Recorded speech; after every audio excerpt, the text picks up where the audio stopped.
Hi friends ಹಾಗೂ ನನ್ನ ಕುಟುಂಬದವರೇ, ನಮಸ್ತೆ ಎಲ್ಲರಿಗೂ. ಹೇಗಿದ್ದೀರಾ ಎಲ್ಲರೂ? ನಾನಂತೂ ಸೂಪರ್ ಆಗಿದ್ದೀನಿ. ನಂತರ ನೀವು ಕೂಡ ಸೂಪರ್ ಆಗಿದ್ದೀರಿ ಅಂತ ನನ್ನ ಭಾವನೆ. ಸ್ವಲ್ಪ ಕನ್ಫ್ಯೂಸ್ ಆಯ್ತು ಇವತ್ತು ಶ್ಯಾಮಲಾ ವ್ಲಾಗ್ಸ್ ಅಲ್ಲಿ ಇದ್ಯಾರೋ ಹೊಸ ಹುಡುಗಿ ನೋಡ್ತಾ ಇದ್ದೀರಾ ಅಂತ. ನೀವು ನನ್ನ ಅಮ್ಮನ ಯಾವ್ದಾದ್ರು ಪ್ರೀವಿಯಸ್ ವಿಡಿಯೋಸ್ ನೋಡಿದ್ರೆ ನನ್ನ ಸ್ವಲ್ಪ ತುಣುಕುಗಳು ನೋಡಿರ್ಬೋದು.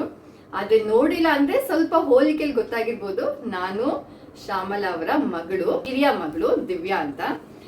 ನನ್ನ ಅಮ್ಮ 50,000 ಸಬ್ಸ್ಕ್ರೈಬರ್ಸ್ ರೀಚ್ ಆಗಿದ್ದು ಒಂದು ಖುಷಿಲಿ ನನಗೆ ಅಮ್ಮಂಗೆ ಒಂದು ಐಡಿಯಾ ಬಂತು, ಏನಾದ್ರೂ ಒಂದು ಸ್ಪೆಷಲ್ ವಿಡಿಯೋ ಮಾಡೋಣ ಅಂತ. ಆ ಐಡಿಯಾದಲ್ಲಿ ನಾನು ಅನ್ಕೊಂಡೆ ನನ್ನ ಅಮ್ಮನ ನಾನು ಇಂಟರ್ವ್ಯೂ ಮಾಡ್ತೀನಿ. ಇಂಟರ್ವ್ಯೂಕ್ಕಿಂತ ನಮ್ಮ ಮಧ್ಯೆ ಒಂದು ಕಾನ್ವರ್ಸೇಷನ್, ಅದ್ರ ಮೂಲಕ ನಿಮ್ಗೂ ಶ್ಯಾಮಲಾ ವ್ಲಾಗ್ಸ್ನ ಶ್ಯಾಮಲಾ ನನ್ನ ಅಮ್ಮನ ಬಗ್ಗೆ ಸ್ವಲ್ಪ ಜಾಸ್ತಿ ತಿಳ್ಕೊಳಕ್ ಸಿಗತ್ತೆ. ಹಂಗೆ ನನಗೆ ಮತ್ತೆ ನನ್ನ ಅಮ್ಮಂಗೆ ಒಂದು ಮೆಮೊರಿ ತರನೂ ಆಗತ್ತಿದ್ದು. ನಾನು ನನ್ನ ಅಮ್ಮ ಕಾನ್ವರ್ಸೇಷನ್ ಒಂದು ಯೂಟ್ಯೂಬಲ್ಲಿ ಒಂದು ವಿಡಿಯೋ ತರ, ಆ ತರ ಒಂದು ಐಡಿಯಾದಲ್ಲಿ 50,000 ಸಬ್ಸ್ಕ್ರೈಬರ್ಸ್ ಸ್ಪೆಷಲ್ ಇದರಲ್ಲಿ ಈ ವಿಡಿಯೋನ ಮಾಡ್ತಾ ಇದೀವಿ. Guest is Shyamala vlogs. ಇದು special person, the main person Shyamala, ನನ್ನ ಅಮ್ಮ. ಅವ್ರ ಮನೇಲಿ ಕೂತ್ಕೊಳ್ಳಿ ಅಂತ ಹೇಳ್ತೀವಿ.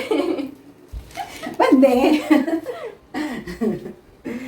ಅವಳು ಹೇಳ್ತಾ ಇದ್ಲು, ಮಗಳು 50,000 ಸಬ್ಸ್ಕ್ರೈಬರ್ ಆಗಿರೋದಕ್ಕೆ ಅಮ್ಮ ಒಂದು ವಿಡಿಯೋ ಮಾಡ್ತೀನಿ ಅಂತ. ಮಾಡು ಮಗಳೇ ಅಂದೆ ನಾನು. ನನ್ನ ಅಮ್ಮಂಗೆ ಇದೆಷ್ಟು ನ್ಯಾಚುರಲ್ ಆಗಿ ಬರುತ್ತೆ ಈಗ ಇಷ್ಟೊಂದು ವಿಡಿಯೋಸ್ ಮಾಡೋದಕ್ಕೆ. ಅಮ್ಮನ ಕೇಳೋಣ ಅವ್ರ 50,000 ಸಬ್ಸ್ಕ್ರೈಬರ್ ರೀಚ್ ಆಗಿ ಜರ್ನಿ ಹೇಗಿತ್ತು ಅಂತ. ಯಾಕಂದ್ರೆ ನನ್ಗೆ ಗೊತ್ತಿದೆ, ಅಮ್ಮ ಯಾವಾಗ್ಲೂ ನಮ್ಮ ಹತ್ರ ಹೇಳ್ತಾ ಇದ್ಲು, ನಂಗೆ ಯೂಟ್ಯೂಬ್ ಶುರು ಮಾಡ್ಬೇಕು, ನಂಗೆ ಎಡಿಟ್ ಮಾಡೋದ್ ಕಲ್ಸು, ಅದ್ ಮಾಡೋದ್ ಕಲ್ಸು.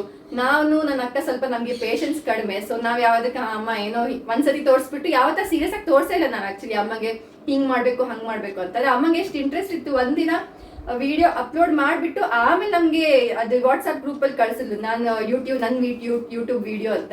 ಅವಾಗ ನಮ್ಗೆ ಶಾಕ್ ಆಗಿತ್ತು, ಅಮ್ಮ ಯೂಟ್ಯೂಬ್ ಚಾನಲ್ ಶುರು ಮಾಡಿದಾಳಂತ. ಅದ್ರಕ್ಕಿಂತ ಶಾಕಿಂಗ್ ಅದಾದ್ಮೇಲೆ ಆಗಿದ್ದು ಅದೆಷ್ಟು ಫಾಸ್ಟ್ ಪಿಕಪ್ ಆಯ್ತು. ಆಮೇಲೆ ಅಮ್ಮ ಅದೆಷ್ಟು ಕನ್ಸಿಸ್ಟೆಂಟ್ ಆಗೆಲ್ಲ ಹಾಕ್ತಾ ಇದ್ಲು. ಒಂದೇ ಒಂದು ವಿಡಿಯೋ ಮಿಸ್ ಮಾಡದೆ ಫುಲ್ ಪ್ಲಾನ್ ಮಾಡ್ಕೊಂಡು ಅಷ್ಟು ಇಂಟ್ರೆಸ್ಟ್ ಇಂದ ಅಮ್ಮ ಎಲ್ಲ ಮಾಡಿ ಹಾಕ್ತಿದ್ಲು. And it full throughout editing ಮಾಡೋದಲ್ಲಿ, ಯೂಟ್ಯೂಬ್ ಅಲ್ಲಿ ಹೆಂಗ್ ಹಾಕ್ಬೇಕು, ಏನ್ ಮಾಡ್ಬೇಕು, ಯಾವ್ದೆಲ್ಲ ಅಮ್ಮಂಗೆ ಯಾರು ಹೆಲ್ಪ್ ಮಾಡಿಲ್ಲ. ಅವಳೇ ನೋಡ್ಕೊಂಡು ಅವಳದೇ ಫುಲ್ ಇಂಟ್ರೆಸ್ಟ್ ಇಂದ ಫುಲ್ ಮಾಡಿದಾಳೆ. ಇದ್ರಲ್ಲಿ ನಾನು ಆಕ್ಚುಲಿ ಏನು ಹೆಲ್ಪೇ ಮಾಡಿಲ್ಲ ನಾವ್ ಯಾರು. ನಮ್ಗೆ ಈಗ್ಲೂ ಸರ್ಪ್ರೈಸ್ ಆಗತ್ತೆ. ಅಮ್ಮ ಅದೇ ಫುಲ್ ಅದೇ ಯೂಟ್ಯೂಬ್ ಅಲ್ಲಿ ಎಲ್ಲ ಮಾಡೋದು. ಆಕ್ಚುಲಿ ನೆಕ್ಸ್ಟ್ ನಾವೇನಾದ್ರೂ ಶುರು ಮಾಡ್ಬೇಕು, ಈಗೆಲ್ಲ ಇದೇ ಟ್ರೆಂಡ್ ಅಲ್ಲಿ ಇರೋದು, ಆತರ ಮಾಡ್ಬೇಕಾದ್ರೆ ನಾನು ನನ್ನ ಅಮ್ಮಯಿಂದ ಕಲಿಬೇಕು. ಆಕ್ಚುಲಿ ಯೂಶಲಿ ಆಪೋಸಿಟ್ ಇರುತ್ತೆ, ಮಕ್ಳು ಹೇಳ್ಕೊಡ್ತಾರೆ ಆಮೇಲೆ ಅಮ್ಮ ಮಾಡ್ತಾರೆ. ಈಗ ಅಮ್ಮ ಫುಲ್ ಎಕ್ಸ್ಪರ್ಟ್ ಆಗಿದ್ದಾಳೆ. ಆದ್ರೆ ಎಷ್ಟು ಫಾಸ್ಟ್ ಆಗಿ ಸಬ್ಸ್ಕ್ರೈಬರ್ ಗೇನ್ ಆಯ್ತು ಅಮ್ಮಂಗ. ಅದೇ ಯಾರು ಯೋಚನೆ ಮಾಡಿರ್ಲಿಕ್ಕಿಲ್ಲ 50,000 ಸಬ್ಸ್ಕ್ರೈಬರ್ಸ್ ಎಲ್ಲ ರೀಚ್ ಆಗ್ಬೋದು ಅಂತ. ಯಾಕಂದ್ರೆ ಸುಮ್ನೆ ಹಂಗೆ ಇದ್ರಲ್ಲಿ ಶುರು ಮಾಡಿದ್ದೆ, ಏನು ಪ್ಲಾನ್ ಮಾಡ್ಕೊಂಡು ಏನು ಶುರು ಮಾಡಿದ್ದಲ್ಲ, ಬಟ್ ಆರ್ಗ್ಯಾನಿಕಲಿ ಆತರ ಆಯ್ತು. So which is a big deal. 50,000 subscribers ಅಂದ್ರೆ ಬಿಗ್ ಡೀಲ್. ಈಗ ಎಷ್ಟು ವರ್ಷ ಆಯ್ತು ಶುರು ಮಾಡಿ ಯೂಟ್ಯೂಬ್ ವಿಡಿಯೋಸ್? 24ನೇ ಇಸ್ವಿ ಜೂನ್ 1. ಈ ಜೂನ್ ಬಂದ್ರೆ 2 ವರ್ಷ. ಜೂನ್ 1ಗೆ 2 ವರ್ಷ ಆಗುತ್ತೆ. ನಾನು 2015ರಲ್ಲೇ ನಂಗೆ ತುಂಬ ಹುಚ್ಚಿತ್ತಲ್ಲ ಮಾಡ್ಬೇಕಂತ ಚಾನಲ್ ಮಾಡಿ ಇಟ್ಕೊಂಡಿದ್ದೆ. ಮಕ್ಕಳು ಅವಾಗ ಡೆಲ್ಲಿಲಿ ಇದ್ವಿ, ಟೈಮ್ ಪಾಸ್ ಆಗ್ತಿರ್ಲಿಲ್ಲ. ಮಕ್ಕಳು ಬಂದವಾಗೆಲ್ಲ ಮಗ ನಂಗೆ ಹೇಳ್ಕೊಡು ಅಂತ ಇಬ್ಬರನ್ನು ಹಿಂಗೆ ಕುಟ್ಟಿ ಕೇಳ್ತಿದ್ದೆ. ಅವ್ರು ಬ್ಯುಸಿ ಇರ್ತಿದ್ರ, 1 ವಾರಕ್ಕೆ 4 ದಿವಸಕ್ಕೆ ಬರುವವರು. ಅಮ್ಮ ಅದು ಸುಲಭ ಅಂತಿದ್ರು ಮಕ್ಕಳು. ಅದು ಆಮೇಲೆ ಆಯ್ತು, ಹೇಳಿದ್ನಲ್ಲ ಮುಂಚೆ ಹೇಳಿದ್ದೆ, ಯಾವುದೋ ಹುಡುಗದಲ್ಲಿ ಮಕ್ಕಳ ಮದುವೆ, ಬಾಣಂತನ, ಇದರಲ್ಲಿ ಬ್ಯುಸಿ ಮತ್ತೆ ಮಾಡೋಕ್ಕಾಗಲಿಲ್ಲ. ಇವಳು ಬಾಣಂತನ ಮುಗಿದ್ಮೇಲೆ, ಅಲ್ಲ ಇವಳನ್ನ ನೋಡಿದ್ರೆ ಕಾಲೇಜ್ ಹುಡುಗಿ ಥರ ಕಾಣ್ತಾಳೆ. ಇವಳು ಬಾಣಂತನ ಮುಗಿದ್ಮೇಲೆ ನಾನು ಮಾಡಲೇಬೇಕಂತ ಹಠ ಹಿಡಿದು ಮೇ 23 ನಿಮ್ಮನ್ನು ನಾವು ವಾಪಸ್ ಬಂದಿದ್ದು ಮಗ ಬಂದು ನಾನು 1 ವಾರದೊಳಗೆ ಹೇಗೆ ಮಾಡಬೇಕು ಎಲ್ಲ ಮಾಡಿ ಒಂದು ವಿಡಿಯೋ ನಾನು ಎಕ್ಸ್ಪೆರಿಮೆಂಟಿಗೆ ಅಂತ ಒಂದು ವಿಡಿಯೋ ಮಾಡಿದೆ. ಅಪ್ಪಂಗೆ ತೋರಿಸಿದೆ. ಅಪ್ಪ ನೋಡಿದವರು ಸೂಪರಾಗಿ ಬಂದಿದೆ ಹಾಕು ಅಂದ್ಬಿಟ್ಟು. ನನಗೆ ಖುಷಿ ಒಳಗೆ ನಾನು ಮುಂದಿನ ಯೋಚನೆನೇ ಮಾಡಲಿಲ್ಲ, ಸೀದಾ ಯೂಟ್ಯೂಬಿಗೆ ಅಪ್ಲೋಡ್ ಮಾಡಿಬಿಟ್ಟೆ. ಆಮೇಲೆ ತಲೆ ಬಿಸಿ ಶುರು ಆಯ್ತಿದ್ದ, ಇನ್ನು ಮುಂದೆ ಆಗ್ತಾ ಹೋಗ್ಬೇಕಲ್ಲ. ಹೆಂಗೂ ಟೈಮ್ ಇರುತ್ತೆ, ಯಾವುದ್ರಲ್ಲೂ ಒಂದು ಎಂಗೇಜ್ ಆಗಿರ್ಬೇಕಲ್ವ ಫ್ರೆಂಡ್ಸ್. ನಾವಿಲ್ಲ ಅಂದರೆ ತಲೆ ಒಳಗೆ 100 ಯೋಚನೆಗಳು, ಕೂತ್ಕೊಂಡು ಸುಮ್ಮನೆ ಟೈಮ್ ಪಾಸ್ ಯಾಕೆ ಮಾಡಬೇಕು. ಹಾಗಾಗಿ ನಾನು ಒಂದು ಕನ್ಸಿಸ್ಟೆನ್ಸಿಲಿ ಹಾಕ್ತಾ ಬಂದೆ. ಅಂತೂ ನನಗೆ 50,000 ಜನ ಸಬ್ಸ್ಕ್ರೈಬರ್ ಆಗಿದ್ದು ನೋಡಿ ಮೊನ್ನೆ ಒಂದು ಖುಷಿ ಆಯಿತು. ಅದು ಹೇಳಕ್ಕೆ ಸಾಧ್ಯ ಇಲ್ಲ. ಎಲ್ಲ ನನ್ನ ಮೇಲಿಟ್ಟಿರುವಂತಹ ಪ್ರೀತಿ ವಿಶ್ವಾಸಕ್ಕೆ ಎಲ್ಲರಿಗೂ ನಾನು ಚಿರಋಣಿ. ಹೀಗೆ ಸಪೋರ್ಟ್ ಮಾಡ್ತಾ ಇರಿ ಅಷ್ಟೇ. ಮುಂದೆ ಅದೇ ನೀನು ಈಗ ಹೇಳ್ಬೇಕಾದ್ರೆ ಇದು 50,000 ಸಬ್ಸ್ಕ್ರೈಬರ್ ರೀಚ್ ಆಗಿದೆ ಎಷ್ಟು ದೊಡ್ಡ ವಿಷಯ ಅಂತ. ನಮ್ ಜನರೇಷನ್ ಅಲ್ಲಿ ನಾವು ನೋಡ್ತಿರ್ತೀವಿ ಕಂಟೆಂಟ್ ಕ್ರಿಯೇಷನ್ ಇನ್ಸ್ಟಾಗ್ರಾಮ್ ಅಲ್ಲಿ, ಯೂಟ್ಯೂಬ್ ಅಲ್ಲಿ. ಅದು ಆಕ್ಚುಲಿ ಸುಲಭ ಇಲ್ಲ 50,000 ಸಬ್ಸ್ಕ್ರೈಬರ್ ರೀಚ್ ಆಗೋದು. ಅದೇ which is a very big deal. Reach ಆಗೋದು ಅಷ್ಟು ಸುಲಭ ಇಲ್ಲ. ಇವು ಬರಲಿಲ್ಲ ಅಂತ ಬೇಜಾರಾಗತ್ತೆ, ಅಯ್ಯೋ ಜನ ನೋಡ್ತಾ ಇಲ್ವಲ್ಲ ಅಂತ ಬೇಜಾರಾಗತ್ತೆ. ಎಲ್ಲ ಥರದ್ದು ಇರತ್ತೆ, ನಡ್ಸ್ಕೊಂಡು ಹೋಗ್ತಾ ಇರೋದಷ್ಟೇ. ಹಂಗೆ ನನ್ನ ಮೆಮೊರಿಲಿ, ನಾನು ಚಿಕ್ಕವಳಿಂದ ಇರೋ ಮೆಮೊರಿಲಿ ನಾನೊಂದು ನೋಟಿಸ್ ಮಾಡಿರೋದು, ಅಮ್ಮ ಯಾವಾಗ್ಲೂ ಏನಾದ್ರೂ ಆಕ್ಯುಪೈ ಆಗೇ ಇರ್ತಿದ್ರು. ಅದ್ ಹಾಸನ್ ಇದ್ದ ಟೈಮಲ್ಲಿ ಸಂಗೀತ ತುಂಬಾ ಇಂಟ್ರೆಸ್ಟ್, ಸಂಗೀತ ಕ್ಲಾಸಿಗೆ ಹೋಗ್ತಾ ಇದ್ಲು. ಆಮೇಲೆ ಪೇಂಟಿಂಗ್ ಸುಮಾರು ಕ್ಲಾಸಸ್, ಅದೇ ಎಂಬೋಸಿ ಪೇಂಟಿಂಗ್ ಅದೆಲ್ಲ ಸುಮಾರು ಆಕ್ಚುಲಿ ಆರ್ಟ್ ಪೀಸಸ್ ನಮ್ಮ ಮನೇಲಿ ಎಷ್ಟೊಂದು ಇತ್ತು. ಈಗ ಅದೇ ಈಗಲೂ ಕೇಳ್ತೀನಿ, ಅದೇ ಎಲ್ಲೋ ಹೈಡ್ ಮಾಡಿ ಅಂದ್ರೆ ಎಲ್ಲೋ ಪ್ಯಾಕಿಂಗ್ ಅಲ್ಲಿ ಎಲ್ಲೋ ಇದೆ ಒಳಗಡೆ. ನಾನು ಅದೇ ಕೇಳ್ತಿರ್ತೀನಿ ಯಾವಾಗಾದ್ರು ಸಿಕ್ಕಿದ್ರೆ ಕೊಡು ಅಂತ, ಬಿಕಾಸ್ ನಂಗೆ ನನ್ನ ಮನೇಲಿ ಹಾಕೊಬೇಕಂತಿದೆ. ಅದು ಅಷ್ಟು ಚೆನ್ನಾಗಿರೋ ಆರ್ಟ್ ಪೀಸಸ್ ಎಲ್ಲ ಮಾಡ್ತಾ ಇದ್ಲು. ಬಟ್ ಸ್ಟಿಚಿಂಗ್ ಅಲ್ಲೂ ಫುಲ್ ನಮ್ ಚಿಕ್ಕವರಿದ್ದಾಗ ನಮ್ಗೆ ಡ್ರೆಸ್ಸಸ್ ಎಲ್ಲ ಸ್ಟಿಚ್ ಮಾಡೋದು, ಇದು ಫರ್ ಡಾಲ್ಸ್ ಮಾಡೋದು, ಈ ತರದ್ ಏನಾದ್ರೂ ಒಂದು ಆಕ್ಚುಲಿ ಅಂದ್ರೆ ಕ್ರಿಯೇಟಿವ್ ಮೈಂಡ್ ಇದೆ ಅಮ್ಮಗೆ. ಅದು ಈ ಯೂಟ್ಯೂಬ್ ವಿಡಿಯೋಸ್ ಅಲ್ಲಿ ಟ್ರಾನ್ಸ್ಲೇಟ್ ಆಗ್ತಾ ಇದೆ ಅನ್ಸುತ್ತೆ. ಯಾವಾಗ್ಲೂ ಏನಾದ್ರೂ ಒಂದು ಫುಲ್ ಆಕ್ಯುಪೈ ಆಗೇ ಇರ್ತಿಲ್ಲ ಅಮ್ಮಂಗೆ, ಯಾವತ್ತಿನೂ ಆ ಇಂಟ್ರೆಸ್ಟ್ ಇತ್ತು. ಅದ್ರಿಂದ ನೀನ್ ಕಾಲೇಜಲ್ಲಿ ಓದ್ತಿರೋ ಟೈಮಲ್ಲಿ ಈಗಿರೋಷ್ಟು ಎಕ್ಸ್ಪೋಜರ್ ನಮ್ಗೆ ಹೇಗೆ, ನಾವ್ ಯಾವ ಫೀಲ್ಡಿಗೆ ಹೋಗ್ಬೇಕು ಆ ತರ ನಮ್ ಜನರೇಷನ್ ಸ್ವಲ್ಪ ಜಾಸ್ತಿ ಅದ್ರ ಬಗ್ಗೆ ಎಕ್ಸ್ಪೋಜರ್ ಅಂಡರ್ಸ್ಟ್ಯಾಂಡಿಂಗ್ ಎಲ್ಲ ಇತ್ತು. ಬಟ್ ಆ ಟೈಮಲ್ಲಿ ನಿಮ್ ಕಾಲದಲ್ಲಿ ಅಷ್ಟೊಂದು ಇರಲಿಲ್ಲ, ಅಷ್ಟೊಂದು ಇಂಪಾರ್ಟೆನ್ಸ್ ಕೊಡ್ತಾ ಇರಲಿಲ್ಲ ಅದಕ್ಕೆ. ಹುಡುಗಿ ಅಂದ್ರೆ ಹೆಂಗಸರು ಮದ್ವೆ ಆದ್ಮೇಲೆ ಕೆಲಸ ಮಾಡ್ಲೇಬೇಕು, ಅವ್ರ ಏನಾದ್ರು ಕರಿಯರ್ ಆಪ್ಷನ್ಸ್ ಚೂಸ್ ಮಾಡ್ಬೇಕು ಅಂತ. ನಿಂಗ್ ಈಗ ಯೋಚನೆ ಮಾಡಿದ್ರೆ ಅವಾಗ ನಿಂಗೆ ಆ ಫ್ರೀಡಮ್ ಇದ್ದಿದ್ರೆ ನಿಂಗೆ ಯಾವ್ದಾದ್ರು ಕರಿಯರ್ ಆಪ್ಷನ್ ಚೂಸ್ ಮಾಡೋ ತರ ನಿಂಗೆ ಏನ್ ಮಾಡೋ ಆಸೆ ಇತ್ತು? ಅಯ್ಯೋ, ನನಗೆ ಎಷ್ಟೊಂದು ಆಸೆ ಇತ್ತು ಮಗ. ಅವಾಗೆಲ್ಲ ಏನಂದರೆ ಹೆಣ್ಮಕ್ಳು ಅಂದರೆ ಹೊರಗಡೆ ಹೆಚ್ಚು ಓಡಾಡಬಾರ್ದು, ಕೆಲಸ ಮಾಡಬಾರ್ದು, ಇದೆಲ್ಲ ಇತ್ತಲ್ವಾ. ಆಚೆ ಓದಿ ಮುಗಿಯೋದ್ರೊಳಗೆ ಮದುವೆನೂ ಮಾಡಿಬಿಟ್ರು. ಆದರೂ ನನಗೆ BSc ಹೈ ಫಸ್ಟ್ ಕ್ಲಾಸ್ ಇತ್ತು. ಅದರಲ್ಲಿ ನನಗೆ ಬಾಟನಿ MSc ಸೀಟ್ ಸಿಕ್ತು, ಲೈಬ್ರರಿ ಸೈನ್ಸ್ ಸೀಟ್ ಸಿಕ್ತು. ನನಗೆ MSc 2 ವರ್ಷದೆಲ್ಲ ಹೋಗೋಕ್ಕೆ ಸಾಧ್ಯನೇ ಇಲ್ಲ ಅಂದ್ಬಿಟ್ರು ರಾಜ ಅಪ್ಪ. ಹಾಗಾಗಿ ನಾನೇನು ಮಾಡಿದೆ, ನನಗೇನೋ ಓದಬೇಕನ್ನೋ ಹುಚ್ಚಿಗೆ ನಾನು ಲೈಬ್ರರಿ ಸೈನ್ಸ್ ಸೇರಿಕೊಂಡೆ. ಅದರಲ್ಲಿ ಆಮೇಲೆ ಅದನ್ನು ಬ್ಯಾಂಕ್ ಎಕ್ಸಾಮ್ಸ್ ಬರೆದೆ. ಕರ್ನಾಟಕ ಬ್ಯಾಂಕ್ ಎಕ್ಸಾಮ್ ಪಾಸ್ ಆಯಿತು, DCC ಬ್ಯಾಂಕ್ ಎಕ್ಸಾಮ್ ಪಾಸ್ ಆಯಿತು, ಎಲ್ಲ ಆಯಿತು. ಅದೆಲ್ಲ ಜಾಬ್ ಆಗತ್ತಲ್ವ ಅಂತ MSc ಡ್ರಾಪ್ ಮಾಡಿದೆ. ನಮ್ಮನೇಲಿ ಅಪ್ಪ ಎಲ್ಲ 8 ಜನ ಗಂಡು ಮಕ್ಕಳಲ್ವಾ, ಸೊಸೆ ಅಂದ್ರೆ ಕೆಲಸನೇ ಮಾಡಬಾರ್ದು ಅಂತ ಅಜ್ಜಂಗೆ. ಹಾಗಾಗಿ ಕೆಲಸಕ್ಕೆ ಯಾವುದು ಬೇಡ ಅಂತ ಎಲ್ಲ ಬಿಟ್ಟು ಮನೆಯಲ್ಲೇ ಮಕ್ಕಳನ್ನ ನೋಡ್ಕೊಂಡು ಸುಮ್ಮನಾದೆ. ಅಂದ್ರೆ ಯಾವ್ದಾದ್ರು ಈಗ ಚಿಕ್ಕ ಮಕ್ಕಳಿದ್ದಾಗ ಕೇಳ್ತಿರಲ್ಲ, ನೀನ್ ದೊಡ್ಡಾದ್ಮೇಲೆ ಏನಾಗ್ತದೆ ಅಂತ, ಆ ತರ ಒಂದು ಕರಿಯರ್ ಹಂಗೆ ಯೋಚನೆ ಮಾಡಿದ್ರೆ ಆವಾಗ ನನಗೆ ಲೆಕ್ಚರ್ MSc ಮಾಡಿ ಲೆಕ್ಚರ್ ಆಗ್ಬೇಕಂತೂ ಇತ್ತು.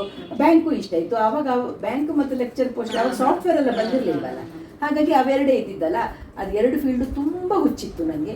ಇಲ್ಲಿ ಬಿಡು, ಈ ಸಂಸಾರದಲ್ಲೇ 2 ಮಕ್ಕಳನ್ನ ಖುಷಿಯಲ್ಲಿ, ಅದು ಮತ್ತೆ ನಮ್ದು ಅಪ್ಪನೊಟ್ಟಿಗೆ 15 ಊರು ಟ್ರಾನ್ಸ್ಫರ್ ಹಾಕೊಂಡು ಹೋಗ್ಕೊಂಡು ಬೆಳೆಸೋದೇನು ಸುಲಭದ ಕೆಲಸ ಅಲ್ಲಲ್ಲ. ನೋಡುವವರಿಗೆ ಅಯ್ಯೋ ಏನುಂಟು ಅಂತ ಮಾತಾಡ್ಕೊಳ್ತಾರೆ. 15 ಊರುಗಳಿಗೆ ಶಿಫ್ಟ್ ಆಗಿ ಆ ಊರುಗಳಲ್ಲಿ ಪಾಪ ಈ ಮಕ್ಕಳಿಗೂ ಎಷ್ಟು ನಿಮಗೆಲ್ಲ ನೀವು ಅಡ್ಜಸ್ಟ್ ಆಗಬೇಕು, ನಾವು ಆ ಊರಿಗೆ ಅಡ್ಜಸ್ಟ್ ಆಗಬೇಕು, ಅಪ್ಪ ಅವರ ಬ್ಯಾಂಕಿಗೆ ಅಡ್ಜಸ್ಟ್ ಆಗಬೇಕು. ಎಲ್ಲರಿಗೂ ಕಷ್ಟನೇ, ಒದ್ದಾಟನೇ ಆಗಿತ್ತು. ಆದರೆ ಅದರಲ್ಲೇ ನಾವು ಎಲ್ಲ ಊರಲ್ಲೂ ಖುಷಿ ಪಟ್ಟಿದ್ದೀವಲ್ಲ. ಯಾವ ಊರಲ್ಲಿ ಖುಷಿ ಪಡಲಿಲ್ಲ, ಎಲ್ಲ ಕಡೆ ಎಂಜಾಯ್ ಮಾಡಿದ್ವಿ. ಅದು ನಾವು ಈಗ ಅದ್ರ ಬಗ್ಗೆ ಸ್ವಲ್ಪ ಇನ್ನೊಂದು ಸ್ವಲ್ಪ ಹೌಸ್ ವೈಫ್ ಅವ್ರ ಹೋಮ್ ಮೇಕರ್ ಆಗಿರೋದು ಅದು ಸುಲಭ ಅಲ್ಲ ಅಂತ ಈಗ ಎಷ್ಟೊಂದು ನಾವೀಗ ಇನ್ಸ್ಟಾಗ್ರಾಮ್ ಅಲ್ಲಿ ನೋಡ್ಬೇಕಾದ್ರೆ ನಮ್ಗೆ ನೋಡಕ್ ಸಿಗತ್ತೆ. ಈಗ ಜನರಿಗೆ ಸ್ವಲ್ಪ ಆದ್ರೂ, ಯಾಕಂದ್ರೆ ಈಗಿನ ಹಸ್ಬೆಂಡ್ಸ್ ಅವರು ಚೇಂಜ್ ಆಗಿದೆ, ಅವ್ರು ಅಕ್ನಾಲೇಜ್ ಮಾಡ್ತಾರೆ, ಮನೆ ಕೆಲ್ಸನೂ ಸಹಾಯ ಮಾಡ್ತಾರೆ. ಮನೆ ಕೆಲ್ಸನೂ ಮಾಡೋದು, ಬರೀ ಮಕ್ಳನ್ನ ಮನೆ ಕೆಲಸ ಮಾಡ್ಕೊಂಡಿರೋದು ಸುಲಭ ಅಲ್ಲ. ಅದು ಇಟ್ ಇಸ್ ಅದೇ job that doesn't pay you ಅಂತ. It is a real job, but ಅದೇ ಸಂಬಳ ಇಲ್ಲದ ಜಾಬ್, ಅದೇ ಥ್ಯಾಂಕ್ಲೆಸ್ ಜಾಬ್ ಅಂತ ಹೇಳ್ತಾರೆ ಅದಕ್ಕೆ. ಅದ್ ಈಗಿನ ಅಟ್ಲೀಸ್ಟ್ ಈಗಿನ ಸೊಸೈಟಿಲಿ ಅದ್ರ ಇಂಪಾರ್ಟೆನ್ಸ್ ಏನು ಅಂತ ಅದ್ ಸ್ವಲ್ಪ ಗೊತ್ತಾಗ್ತದೆ ಈಗ ಜನರಿಗೆ. ಈಗ ನಾನು ಅಷ್ಟೇ, ಮುಂಚೆ ಆದ್ರೆ ನೋಡಿದ್ರೆ ಹೋಮ್ ಮೇಕರ್ ಎಷ್ಟು ಸುಲಭ, ಅದ್ರಲ್ಲಿ ಎಂತ ಮಾಡಕ್ ಇರತ್ತೆ ತರ ಅನ್ಸ್ತಾ ಇತ್ತು. ಈಗ ನನ್ಗೊಂದ್ ಮಗಳಾದ್ಮೇಲೆ ಅದೇ ಮಕ್ಳನ್ನ ಬೆಳೆಸೋದು, ಅವ್ರಿಗೆ ಟೈಮ್ ಇನ್ವೆಸ್ಟ್ ಮಾಡೋದು, ಅವ್ರನ್ನ ನೋಡ್ಕೊಳ್ಳೋದು, ಅದೇ ಫುಲ್ ಟೈಮ್ ಜಾಬ್ ಅದು. ಮತ್ತೆ ನಿಮ್ ಕಾಲದಲ್ಲಿ ಚೇಂಜಸ್ ಉಂಟು ಮಗ. ನಿಮ್ ಕಾಲದಲ್ಲಿ ನಿಮ್ಗೆಲ್ಲ ವಾಷಿಂಗ್ ಮೆಷಿನ್ ಉಂಟು. ಆಮೇಲೆ ನಿಮ್ಗೆ ಮಗುವಿದು ಬಟ್ಟೆಗಳು ವಾಶ್ ಮಾಡೋಕ್ಕೆ ಅಥವಾ ಡಯಾಪರ್ ಕಾಲ. ಈಗ ನಮ್ಮ ಕಾಲದಲ್ಲಿ 4 ಬಕೆಟ್ ಬಟ್ಟೆ ಒಗಿಬೇಕಿತ್ತು. ಆಮೇಲೆ ನಿಮ್ಗೀಗ ಫುಡ್ ಒಂದು ಸಹ ಮಾಡೋಕ್ಕಾಗಲಿಲ್ವಾ, ಹೊರಗಡೆಯಿಂದ ತಂದು ತಿಂತೀರಿ. ನಮಗೆ ದಿನಾ ಬೆಳಿಗ್ಗೆದ್ರೆ ಅದೇ ರುಟೀನ್ ಅಲ್ಲ. ನಿಂಗೆ ಬಾಕ್ಸ್ ಕಟ್ಟು, ಅಕ್ಕನಿಗೆ ಬಾಕ್ಸ್ ಕಟ್ಟು, ಅಪ್ಪನಿಗೆ ಬಾಕ್ಸ್ ಕಟ್ಟು, ಒಂದು ದಿವಸ ತಪ್ಪಿಸೋಂಗಿತ್ತ, ಅದು ಮಾಡುವಂಗಿಲ್ಲ. ಈಗ ಸಂಜೆ ಹೊತ್ತಾ ಸ್ನ್ಯಾಕ್ಸ್ ಬೇಕಾ, ಆರ್ಡ್ರ್ ಮಾಡ್ತೀರಿ, ಬರುತ್ತೆ, ತಿಂತೀರಿ. ಸ್ಕೂಲಿಂದ ಬರುವಾಗ ತಿಂಡಿ ಮಾಡಿ ಇಡಬೇಕು. ಆಮೇಲೆ ಡಬ್ಬದಲ್ಲಿ ಮಧ್ಯ ಬಾಯಲ್ಲಿ ಆಡ್ಸೋಕ್ಕೆ ಅಂತ ಚಕ್ಲಿ, ಕೋಡ್ಬಳೆ, ಮಸಾಲೆ ಕಡಲೆ ಅಂತೆ, ಸ್ವೀಟ್ಸ್ ಅಂತೆ. ಯಾರು ಗೆಸ್ಟ್ ಬರ್ತಾರೋ ಅಂದರೆ ತರಾವರಿ ಸ್ವೀಟ್ಸ್ ಎಲ್ಲ ಮೊದಲೇ ರೆಡಿ ಮಾಡಿ ಇಡೋದು. ಈಗೆಲ್ಲ ನೀವು ಮನೇಲಿ ಮಾಡೋದು ಅದೆಲ್ಲ ಕಡಿಮೆನೇ ಅಲ್ವಾ. ಆ ದಿನಗಳೇ ಚೆನ್ನಾಗಿತ್ತು ಈಗಲೂ ಯೋಚನೆ ಮಾಡಿದ್ರೆ. ನನ್ನ ಪ್ರಕಾರ ಅದೇ ಅನ್ಸುತ್ತೆ. ಎಷ್ಟು ಕಷ್ಟಪಟ್ಟಿದ್ವಿ ಅಲ್ವಾ ಫ್ರೆಂಡ್ಸ್. ನೀವೆಲ್ಲ ಹೇಳಿ, ನನ್ನ ವಯಸ್ಸಿನವರು, ನನ್ನ ಆಸುಪಾಸಿನ ವಯಸ್ಸಿನವರು ಹೇಳಿ. ಈಗ ನಿಮ್ಮ ಹತ್ರ ದುಡ್ಡು ಇರ್ಬೋದು, ಯಾವ್ದು ಬೇಕಾದ್ರೆ ಕೊಂಡ್ಕೊಳ್ಳೋಕ್ಕೆ ತರಿಸ್ಕೊಳ್ಳೋಕ್ಕೆ ಶಕ್ತಿ ಇರ್ಬೋದು. ಅದು ನಾವು ಮನೆಯಲ್ಲಿ ಡಬ್ಬ ಚಕ್ಲಿ, ಡಬ್ಬ ಕೋಡ್ಬಳೆ, ಸ್ವೀಟ್ಸು ಎಲ್ಲ ಮಾಡಿಟ್ಟು ಖುಷಿ ಪಡ್ತಿದ್ದ ದಿನ ಇದೆಯಲ್ಲ, ಆ ದಿನದ ಮುಂದೆ ಇವತ್ತಿನ ದಿನ ಇದೆಯಾ? ಖಂಡಿತಕ್ಕೂ ಇಲ್ಲ. ಆ ದಿನಗಳೇ ಸೂಪರ್ ದಿನಗಳು. ನನ್ಗೂ ಅದೇ ಅನ್ಸುತ್ತೆ. ಈಗ ಅದೇ ಅಮ್ಮ ಹೇಳ್ದಂಗೆ ಈಗಿನ ಜನರೇಷನ್ ಅವರಿಗೆ ಎಲ್ಲ ಸೌಲಭ್ಯಗಳಿದೆ, ಬಟ್ ಅದ್ರ ಜೊತೆಗೆ ಲೈಫ್ ಎಷ್ಟು ಈಸಿ ಆದ್ರೂ ಕಾಂಪ್ಲಿಕೇಟ್ ಇನ್ನೂ ಆಗಿದೆ. ಮುಂಚಿನಷ್ಟು ಸಿಂಪಲ್ ಆಗಿಲ್ಲ ಲೈಫ್ ಈಗ. ನಿಮ್ ಕಾಲದಲ್ಲಿ ಅದ್ ಎಕ್ಸ್ಪೆಕ್ಟೇಷನ್ ಇರ್ಲಿಲ್ಲ ಹೆಂಗಸ್ರಿಗೆ ಹಿಂಗ್ ಇದೆಲ್ಲ ಮಾಡ್ಬೇಕು ಅಂತ. ಈಗಿನ ಕಾಲದಲ್ಲಿ ಅದ್ರ ಒಂಥರ ಸ್ವಲ್ಪ ಉಲ್ಟಾ ಎಕ್ಸ್ಪೆಕ್ಟೇಷನ್ ಜಾಸ್ತಿ ಇದೆ. ಅದು ಇದೆ. ಮತ್ತೆ ನಿಮ್ಗೆಲ್ಲ ಏನಂದ್ರೆ ನೀವು ಆಫೀಸಿಗೂ ಹೋಗ್ಬೇಕು, ಆ ಸ್ಟ್ರೆಸ್ ಇರತ್ತೆ, ಇಲ್ಲಿ ಮನೇಲೂ ಮಾಡ್ಬೇಕು. ಅದೇ ನಮ್ಗೆ ಬರೀ ಮನೆದೊಂದೇ ಯೋಚನೆ ಆಯ್ತು. ಆ ಲೆಕ್ಕದಲ್ಲೂ ಅಲ್ಲ, ಬರೀ ಹಂಗೆ ಅದೇ ಸಿಂಪಲ್ ಸ್ವಲ್ಪ ಅದೇ ಎಷ್ಟು ಸಿಂಪಲ್ ಆಗಿ ಜೀವನ ಇರುತ್ತೋ ಅದೇ ಈ ಆಪ್ ಗಿಪ್ ಏನೂ ಇರ್ಲಿಲ್ಲ. ಅದೇ ಒಂಥರ ಚೆನ್ನಾಗಿ ಅನ್ಸುತ್ತೆ. ಈಗೆಲ್ಲ ಕೈ ಕಾಲಿಗೆಲ್ಲ ಇದ್ರು, ಬಟ್ ಸ್ಟಿಲ್ ಅದ್ರ ಜೊತೆಗೆ ಅದೇ ಏನೋ ಅದೊಂದು ಪೀಸ್ಫುಲ್ ಲೈಫ್ ಮುಂಚಿದ್ದಷ್ಟು ಈಗ ಹೋಗ್ತಾ ಹೋಗ್ತಾ ಜನರೇಷನ್. ನೀವು ಸಣ್ಣ ಇರುವಾಗ ರಜಾ ದಿನಗಳಲ್ಲಿ ಹಳ್ಳಿಗೆ ಹೋಗಿ ಮಲ್ನಾಡಿಗೆ ಹೋಗಿ ನೀವು ಮಜಾ ತಗೊಳ್ತಿದ್ದದು ಈಗ ನಿಮ್ಮ ಮಕ್ಕಳಿಗೆ ಸಿಗತ್ತಾ? ಆ ಖುಷಿ ಈಗ ಜನರೇಷನ್ಗೆ ಇಲ್ಲ. ಮೊಬೈಲು, ಟಿವಿ ಇದೇ ಬಂದೋಯ್ತು ಈಗ. ಆ ಹೊರಗಡೆ ಆಡಿ ಖುಷಿ ಪಡುವಂತ, ತೋಟಕ್ಕೆ ಹೋಗಿ ಕುಣಿ, ನೀರಲ್ಲಿ ಬಿದ್ದು ಉರುಳಾಡು, ಅದೆಲ್ಲ ಎಲ್ಲಿದೆ ಈಗ? ನೀ ಅದೇ ಮೆನ್ಷನ್ ಮಾಡಿದ್ದಕ್ಕೆ ನಂಗೆ ಇದೊಂದು ಕೇಳ್ಬೇಕಿತ್ತು. ಯಾಕಂದ್ರೆ ನಾನು ನಿನ್ ಕಡೆಯಿಂದ ಈ ಸ್ಟೋರಿನ ಸುಮಾರು ಕೇಳಿದೀನಿ. ನೀ ಅಮ್ಮಂದು ಅಜ್ಜನ್ ಮನೆ ಇರೋದು ಕುಂದಾಪುರದಲ್ಲಿ. ಅಮ್ಮ ಯಾವಾಗ್ಲೂ ಅವಳು ಅಜ್ಜ ಅಜ್ಜಿ ಮನೆ ನೆನೆಸ್ಕೊಂಡು ಅದೆಷ್ಟು ಒಳ್ಳೆ ಕಾಲ ಕಳೆದಿದ್ದಾಳಲ್ಲಿ ಸಮ್ಮರ್ ವೆಕೇಶನ್ಸ್ ಅಲ್ಲಿ. ಅದ್ರ ಬಗ್ಗೆ ಸುಮಾರು ಸ್ಟೋರೀಸ್ ಅಮ್ಮ ನಮ್ಗೆಲ್ಲ ಹೇಳ್ತಾ ಇರ್ತಾಳೆ. ಸೊ ನಿನ್ ಚೈಲ್ಡ್ಹುಡ್ ಇದು ಅದೊಂದು ಯಾವ್ದಾದ್ರು ಫನ್ ಮೆಮೊರಿ, ಅದ್ರ ನಿಂದು ಅಜ್ಜ ಅಜ್ಜಿ ಮನೇಲಿ ಕಳೆದ ಟೈಮ್ ಹೇಗಿತ್ತು? ಅದೆಲ್ಲ ಲೈಫ್ ಲಾಂಗ್ ಮರಿಲಿಕ್ಕೆ ಆಗದಂತಹ ದಿನಗಳದು. ನಾಳೆ ಬೇಸಿಗೆ ರಜೆ ಶುರುವಾಗತ್ತೆ ಅಂದ್ರೆ ಅಜ್ಜ ಇವತ್ತು ಬಂದಾಗಿರ್ತಿತ್ತು, ನಾಳೆ ಬೆಳಿಗ್ಗೆ ಅರ್ಧ ದಿನನೂ ವೇಸ್ಟ್ ಆಗಬಾರ್ದು. ನಾಳೆ ಬೆಳಿಗ್ಗೆ ಕರ್ಕೊಂಡು ಹೋಗೋರು, ಇಡೀ ರಜೆ ಮುಗಿಸಿ ನಾಳೆ ಸ್ಕೂಲ್ ರಿಓಪನ್ ಅಂದ್ರೆ ಇವತ್ತು ರಾತ್ರಿ ಕರ್ಕೊಂಡು ಬಂದ್ಬಿಡುವವರು. ಯಾಕಂದ್ರೆ ಬೆಳಿಗ್ಗೆ ಬಂದ್ರು ಮಧ್ಯಾಹ್ನ ಇಡೀ ನಮ್ಗೆ ಕುಣಿಯೋ ಟೈಮ್ ವೇಸ್ಟ್ ಆಗತ್ತೆ ಅಂತ. ಅಷ್ಟು ಎಲ್ಲ ಕಸಿನ್ಸು ಎಲ್ಲ ಸೇರ್ತಿದ್ವಿ, ಒಂದು ಎಂಜಾಯ್ ಮಾಡ್ತಿದ್ವಿ. ಅಜ್ಜ ಅಜ್ಜಿ ಪ್ರೀತಿ, ಅವ್ರು ಮಾಡ್ತಿದ್ದ ಆರೈಕೆ, ಮಾವ ನಮಗೆಲ್ಲ ಐಸ್ ಕ್ರೀಮ್ ತಂದು ಕೊಡೋದೇನು, ಐಸ್ ಕ್ಯಾಂಡಿ ತಂದು ಕೊಡೋದೇನು, ಜಾತ್ರೆಗಳಿಗೆ ಕರ್ಕೊಂಡು ಹೋಗೋದೇನು, ಯಾವ ಮೆಮೊರೀಸು ಅದನ್ನ ಈಗಲೂ ನೆನಪು ಮಾಡ್ಕೊಳ್ತಾ ಇರ್ತೀವಿ. ನಾವು ಖುಷಿ ಪಡ್ತೀವಿ. ಹಾಗೆ ನೀವು ಮಲ್ನಾಡಿಗೆ ಅಜ್ಜನ ಮನೆಗೆ ಹೋಗಿ ಖುಷಿ ಪಡ್ತೀರಿ, ಬೇಸಿಗೆ ರಜೆಗಳನ್ನು ಸಖತ್ತಾಗಿ ಎಂಜಾಯ್ ಮಾಡಿದಿರಿ. ಅದೇ ಈಗದ ಸಿಟಿ ಮಕ್ಕಳಿಗೆ ಅದೆಲ್ಲ ಸಿಗ್ತಾ ಇಲ್ಲ ಅಷ್ಟೇ. ಈಗ ಅದೇ ಬೆಂಗಳೂರಲ್ಲಿ ಇದ್ರು, ನನ್ನ ಅಪ್ಪ ಅಮ್ಮನು ಬೆಂಗಳೂರಲ್ಲಿ ಇರೋದು, ನಾವು ಬೆಂಗಳೂರಲ್ಲಿ ಇರೋದು. ಸ್ವಲ್ಪ ಬೇರೆ ಬೇರೆ ಸ್ವಲ್ಪ ದೂರ ಏರಿಯಾದಲ್ಲಿ ಇದೀವಿ. ವೀಕೆಂಡ್ಸ್ ಯಾವಾಗ ಟೈಮ್ ಆಗುತ್ತೋ ಅವಾಗ ನನ್ನ ಮಗಳನ್ನ ಕರ್ಕೊಂಡು ಅವಳ ಅಜ್ಜ ಅಜ್ಜಿ ಮನೆಗೆ, ನಾವ್ ಹೆಂಗೆ ನಮ್ಮ ಅಜ್ಜ ಅಮ್ಮನ ಮನೆ ಹೋಗೋಕೆ ಆ ಟೈಮಲ್ಲಿ ಊರಲ್ಲಿ ಹೋಗೋದೆಷ್ಟು ಎಕ್ಸೈಟ್ ಆಗ್ತಿದ್ವು, ಅವಳಿಗೆ ಅದೇ ಆ ವಾತಾವರಣ ಎಲ್ಲ ಗೊತ್ತಿಲ್ಲ. ಬಟ್ ಸ್ಟಿಲ್ ಅದ ಅಜ್ಜ ಅಮ್ಮನ ಮನೆ ಹೋಗೋದಂದ್ರೆ ಅವಳಿಗೆ ಇನ್ನೂ ಖುಷಿನೇ. ಇಲ್ಲಿ ಇದು ಸ್ವಲ್ಪ ಮಾಡರ್ನ್ ಅಜ್ಜ ಅಮ್ಮನ ಮನೆ, ಇಲ್ಲಿ ಸೊಸೈಟಿಲಿ ಪಾರ್ಕ್ ಇದೆ, ಸ್ವಿಂಗ್ ಇದೆ, ಅವಳು ಅದಕ್ಕೆ ಎಕ್ಸೈಟ್ ಆಗ್ತಾಳೆ. ಅಜ್ಜ ಅಮ್ಮನ ಮನೆ ಹೋಗಿ ಅಲ್ಲಿ ಪಾರ್ಕಿಗೆ ಹೋಗ್ಬೋದು. ಅದೇ ಎಕ್ಸ್ಪೀರಿಯನ್ಸಸ್ ಒಂದ್ ಜನರೇಷನ್ ಬೇರೆ ದೊಡ್ಡ ಆಗುವಾಗ ಅಲ್ಲಿ ಹೋದವಾಗ್ಲೂ ಅದಕ್ಕೋತರ ಹಳ್ಳಿ ವಾತಾವರಣ ಖುಷಿ ಸಿಗ್ಬೋದು. ಈಗ ನಿಮ್ದು ಮದ್ವೆ ದಿನಗಳಿಗೆ ಬರೋಣ. ನಿನ್ ಮದ್ವೆ ನೀನು ಇದ್ದಿದ್ದು ನಮ್ ತರ ಈಗ ನಾವ್ ಹೇಗಿದೀವಿ ನ್ಯೂಕ್ಲಿಯರ್ ಫ್ಯಾಮಿಲಿ, ಬಟ್ ನಿನ್ ಮದ್ವೆಗೆ ಹೋಗಿದ್ ಫ್ಯಾಮಿಲಿ ಫುಲ್ ತುಂಬಾ ದೊಡ್ಡ ಫ್ಯಾಮಿಲಿ. ಅಪ್ಪಗೆ 7 ಜನ ಬ್ರದರ್ಸ್ ಇದಾರೆ, ಅವ್ರ ವೈಫ್, ಫುಲ್ ಜಾಯಿಂಟ್ ಫ್ಯಾಮಿಲಿ. ಅದು ಹಳ್ಳಿ ವಾತಾವರಣ. ನೀನ್ ಹಂಗ್ ನೋಡಿದ್ರೆ ನೀನ್ ಸ್ವಲ್ಪ ಪೇಟೆ ಹುಡುಗಿನೇ ಆಗಿದ್ದೆ, ಮಂಗ್ಳೂರಲ್ಲಿ ನೀನ್ ಹುಟ್ಟಿ ಬೆಳೆದಿದ್ದು. ಸೊ ಮದ್ವೆ ಆಗಿದ್ ಹೋಗಿದ್ ಮನೆ ತೀರ್ಥಹಳ್ಳಿ, ಮಲ್ನಾಡು, ಜೈಪುರ ಆ ಕಡೆ. ಅದು ತುಂಬಾ ಅದೇ ಹಳ್ಳಿ ಸೆಟಪ್ ಫುಲ್. ಅಲ್ಲಿ ಕಲ್ಚರ್ ಸ್ವಲ್ಪ ಡಿಫ್ರೆಂಟ್ ಇದೆ ಮಂಗ್ಳೂರು ಮತ್ತೆ ಆ ಕಡೆ ಮಲ್ನಾಡ್ ಕಡೆಗೆ. ನೀವು ಮದ್ವೆ ಆಗಿದ್ದು ಏಜ್ ಅಷ್ಟು ಯಂಗ್ ಏಜ್ ಅಲ್ಲಿ ಮದ್ವೆ ಆಗಿದ್ದು ಸ್ವಲ್ಪ ಡಿಫಿಕಲ್ಟ್ ಇರುತ್ತೆ. ಅದು ನಿನ್ಗೆ ಹೆಂಗಿತ್ತು ಆ ಟ್ರಾನ್ಸಿಷನ್? ಮದುವೆ ಆದವಾಗ ಅನಿಸ್ತಿತ್ತು ಮಗ, ಅಯ್ಯಪ್ಪ ಎಷ್ಟು ದೊಡ್ಡ ಕುಟುಂಬ, ಹೆಂಗಪ್ಪ ಅಂತ ಹೆದರಿಕೆ ಅನಿಸ್ತಿತ್ತು. ಬಟ್ ಆಮೇಲೆ ಅಡ್ಜಸ್ಟ್ ಆದಮೇಲೆ ನಾನು ಭಗವಂತನ ಹತ್ರ ಬೇಡ್ಕೊಳ್ತೀನಿ, ಅಪ್ಪ ನನಗೆಂಥ ಒಳ್ಳೆ ಕುಟುಂಬಕ್ಕೆ ನನ್ನನ್ನು ಸೇರಿಸಿದ್ಯಪ್ಪ ಅಂತ. ಯಾಕಂದರೆ ಅಷ್ಟು ಒಳ್ಳೆ ಅತ್ತೆ ಮಾವನು ಹಾಗೆ ಇದ್ದರು, ನನ್ನ 7 ಜನ ಭಾವಂದಿರು, ಅವ್ರ ಹೆಂಡತಿಯರು, ನಾವೆಲ್ಲ ಸೇರಿ. ಆಮೇಲೆ ಈ ಮಕ್ಕಳೆಲ್ಲ ನೀವೆಲ್ಲ ಹುಟ್ಟಿದ ಮೇಲೆ ರಜದಲ್ಲಿ ಎಲ್ಲ ಮೊಮ್ಮಕ್ಕಳು 15 ಮೊಮ್ಮಕ್ಕಳು ಸೇರಿಕೊಂಡು ಕುಣಿತಿದ್ದದ್ದು ಆ ಜಾಯಿಂಟ್ ಫ್ಯಾಮಿಲಿಲಿ. ಆ ಮಜಾ ಎಲ್ಲಿ ಸಿಕ್ಕತ್ತೆ. ಆದರೆ ಈವಾಗಲೂ ನಮ್ಮ ಒಲವು ಆ ಕಡೆಗೆ. ತಿಂಗಳಿಗೆ 2 ತಿಂಗಳಿಗೆ ಒಂದ್ಸಲ ಓಡ್ತಾ ಇರ್ತೀವಿ. ಫಂಕ್ಷನ್ಸು ಇರೋದಕ್ಕೆ, ದೊಡ್ಡ ಸಂಸಾರ ಆದಕ್ಕೆ ಹೋಗೋದು ಅಲ್ಲಿಗೆ. ನನಗೆ ಅಷ್ಟು 7 ಜನ ಅಕ್ಕಂದಿರು, ಒಡ ಹುಟ್ಟಿದ ಅಕ್ಕ ತಂಗಿಯರು ಆ ಥರ ಇರೋದಿಲ್ಲ. ಅಷ್ಟು ಚೆನ್ನಾಗಿದ್ದೀವಿ ನಾವು, ಅಷ್ಟು ಅಕ್ಕಂದಿರು ಸಿಕ್ಕಿದ್ದಾರೆ. ಎಲ್ಲ ನಾವು ಅಷ್ಟು ಖುಷಿಲಿದ್ದೀವಿ. ಭಾವಂದಿರು ಎಲ್ಲರೂ ಅಷ್ಟು ಪ್ರೀತಿ ತೋರಿಸೋರೆ. ಹಾಗಾಗಿ ಅಷ್ಟು ಖುಷಿಯ ಸಂಸಾರಕ್ಕೆ ನಾನು ಸೇರ್ಕೊಂಡಿದ್ದೀನಿ. ಅದೆಲ್ಲ ಆ ಭಗವಂತನ ಕೃಪೆ ಅಷ್ಟೇ. ನಿಮಗೆ ಅದು ನನಗೂ ತುಂಬಾ ರೇರ್ ಅನ್ಸುತ್ತೆ. ನಾವು ರೀಸೆಂಟ್ ಆಗಿ ಒಂದು ಫ್ಯಾಮಿಲಿ ಫಂಕ್ಷನ್ ಇತ್ತು, ಅದೇ ನನ್ನ ಊರಲ್ಲಿ ತೀರ್ಥಹಳ್ಳಿ ಬಾಳ್ತಾರ್ ಅಂತ. ನಾನು ಜಸ್ಟ್ ಒಂದಿನ ಫಂಕ್ಷನ್ಗೆ ಹೋಗಿ ಬಂದಿದ್ದೆ. ಅದೇ ಒಂದಿನಕ್ಕೆ ಹೋಗಿ ಬಂದ್ರು ಅದು ಒಂಥರ ಎಷ್ಟು ಖುಷಿ ಆಯ್ತು ಅದು ಹೋಗಿ ಬಂದಿದೆ. ಎಲ್ಲರೂ ಎಷ್ಟೇ ಅಟ್ಯಾಚ್ಮೆಂಟ್ ಇದೆ ಎಲ್ಲರ ಮಧ್ಯೆ, ಅದು ಸಮಥಿಂಗ್ ಅದೇ ಅದು ಸ್ವಲ್ಪ ರೇರ್ ಅದು ನಮ್ಮ ಫ್ಯಾಮಿಲಿಲಿ ನೋಡಕ್ ಸಿಕ್ಕಿರೋದು. ಅದೇ.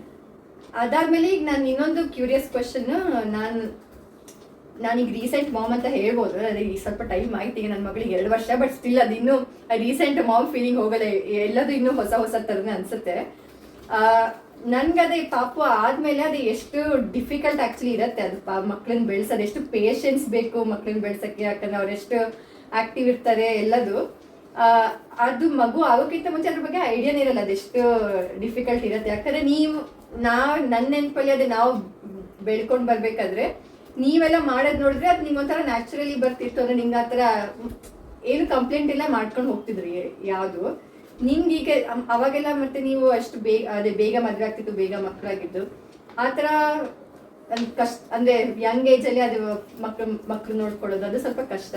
ಈಗ ನಿಂಗೆ ವಾಪಸ್ ನೋಡಿ ಯೋಚನೆ ಮಾಡೋದಾದ್ರೆ, ಬಿಕಾಸ್ ನಮ್ಮ ಜನರೇಷನ್ ಅಲ್ಲಿ ನಾವು ಅದೇ ನೀನೇ ಹೇಳ್ತಾ ಈಗೆಲ್ಲ ನಾವು ಸ್ವಲ್ಪ ಎಕ್ಸ್ಟ್ರಾ ಪ್ರೊಟೆಕ್ಟಿವ್ ಪೇರೆಂಟ್ಸ್, ನಾವೆಲ್ಲದ್ರ ಬಗ್ಗೆನೂ ಓವರ್ ಥಿಂಕ್ ಮಾಡ್ತೀವಿ.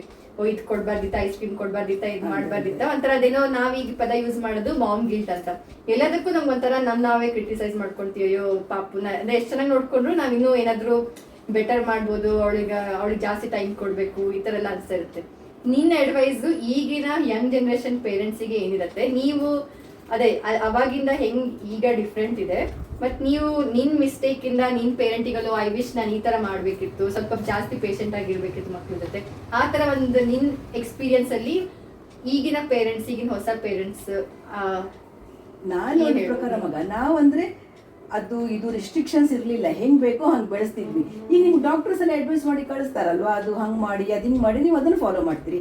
ನಾವು ಅದೆಲ್ಲ ಎಂತ ನಮ್ಗೆ ಹೇಳ್ತಾನೂ ಇರಲಿಲ್ಲ, ನಾವೆಂತ ಫಾಲೋ ಮಾಡ್ತಾನೂ ಇರಲಿಲ್ಲ. ತಪ್ಪು ಮಾಡಿದವಾಗ ಸಣ್ಣ ಪುಟ್ಟದ ಶಿಕ್ಷೆನೂ ಕೊಡ್ತಿದ್ವಿ, ಬೈತಿದ್ವಿ.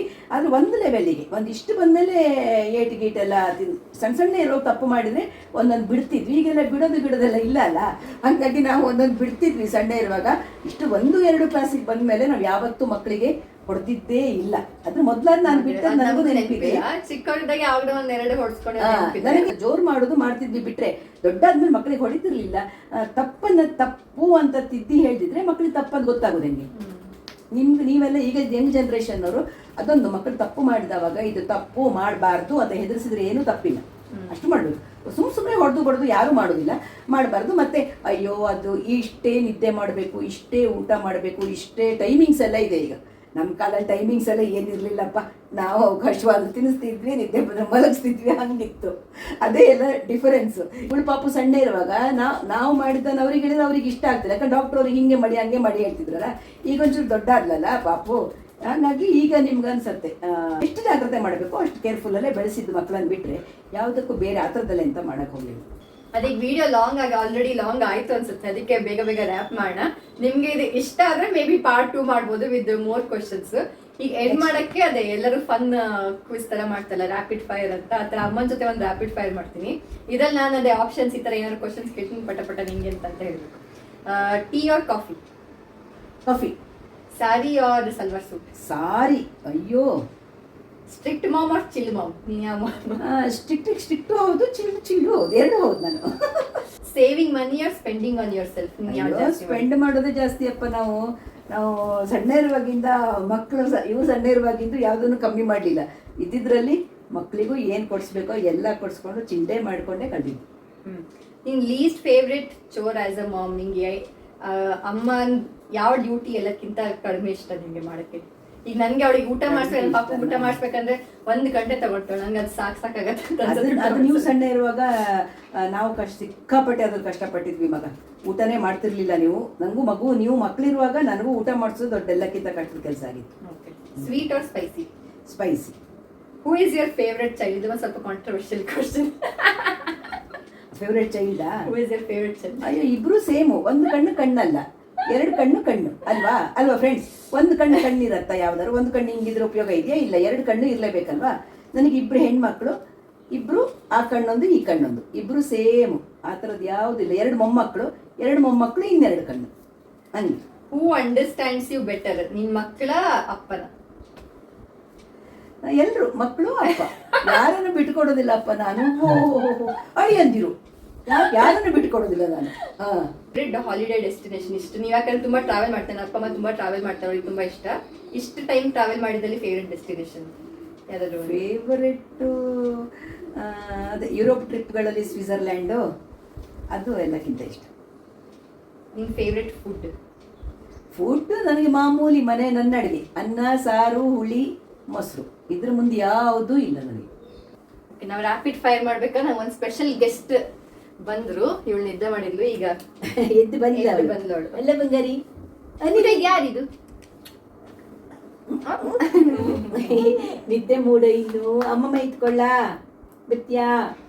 ಗೊತ್ತಾ, ನಾನು ಅಮ್ಮಮ್ಮನ ಇಂಟರ್ವ್ಯೂ ಮಾಡ್ತಿದ್ದೆ, ಗೊತ್ತಾ? ಅಮ್ಮಮ್ಮನ ಇಂಟರ್ವ್ಯೂ ಮಾಡ್ತಿದ್ದೆ ನಾನು. ಗೊತ್ತಾ ನಿಂಗೆ? ಅಮ್ಮ ಮತ್ತೆ ಅಮ್ಮ ವಿಡಿಯೋ ಮಾಡ್ತಿದ್ರು. ವಿಡಿಯೋ ಮಾಡ್ತಾ ಇದ್ದೆ. ನೀನ್ ನೋಡ್ಬೋದು ಆಮೇಲೆ ಟಿವಿಲಿ ಹಾಕೊಂಡು. ನೀನ್ ನೋಡ್ತೀಯ ಟಿವಿಲಿ? ಕೊನೆಯ ಡೈಲಾಗ್ ಲೈಕ್ ಶೇರ್ ಸಬ್ಸ್ಕ್ರೈಬ್ ಮಾಡಿ, ಅದು ಅಮ್ಮನೇ ಹೇಳ್ಬೇಕಷ್ಟೇ. ಎಲ್ಲೋ ಇದೆಲ್ಲ ಎಲ್ಲೋ ಗೊತ್ತಾ? ಅದು ಗ್ರೀನ್ ಧೂಳು ಧೂಳಾಗಿದೆ, ಎಲ್ಲ ವಾಶ್ ಮಾಡಿ ಇಡೋಣ ಆಯ್ತಾ? Thank you. ನೀವು ಒಂಚೂರು ಪಿಂಕ್ ಫಲ್ ಅಲ್ಲ, ನಿಮಗೆ pink leaf. Very good. Green colour ಇದೆ ಅಲ್ಲ, ಜಾಣೆ. ದಿವ್ಯಾ ನನ್ನ ಎರಡನೇ ಮಗಳು, ಅವಳು ಮೊಮ್ಮಗಳು ಅವನಿ. ಅವಳು ಎಲ್ರಿಗೂ ನನ್ನ ಮಗಳು ನನ್ನ ಇಂಟರ್ವ್ಯೂ ಮಾಡಿದ್ದು ಹೇಗೆ ಅನಿಸ್ತು, ಇಷ್ಟ ಆಯ್ತಾ ಏನಂತ ಖಂಡಿತ ಕಮೆಂಟ್ ಬಾಕ್ಸಲ್ಲಿ ಕಮೆಂಟ್ ಮಾಡಿ. ಸಿಗ್ತಾ ಇರೋಣ. ಇಷ್ಟ ಆದರೆ ಇನ್ನೊಂದು ರೌಂಡನ್ನು ಮುಂದೆ ನಾವು ಖಂಡಿತ ಮಾಡ್ತೀವಿ. ಇನ್ನಷ್ಟು ವಿಷಯಗಳನ್ನು ನಿಮ್ಮೊಟ್ಟಿಗೆ ಹಂಚ್ಕೊಳ್ತೀವಿ. ಶ್ಯಾಮಲಾ ವ್ಲಾಗ್ಸ್ ಇಷ್ಟ ಆಯಿತು ಅಂದರೆ ಏನು ಮಾಡಬೇಕು? ಒಂದು ಲೈಕ್ ಮಾಡಿ, ಶೇರ್ ಮಾಡಿ, ಸಬ್ಸ್ಕ್ರೈಬ್ ಮಾಡಿ. ಸಿಗ್ತಾ ಇರೋಣ ಒಳ್ಳೊಳ್ಳೆ ವಿಡಿಯೋಗಳ ಜೊತೆ.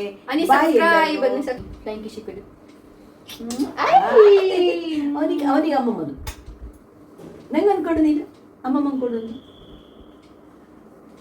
ಅಯ್ಯೋ, ಅದನ್ನು ನಾಚಿಕೆ ಅವಳಿಗೆ. ಬಾಯ್ ಎಲ್ಲರಿಗೂ. ನಮಸ್ತೆ. ಅವನಿಗೆ ಬಾಯ್ ಹೇಳು. ಬಾಯ್ ನಮಸ್ತೆ ಮಾಡು. ನೋಡಿ ಅವಳು ಮಾಡಿಲ್ಲ ನನ್ನ ಜೊತೆ.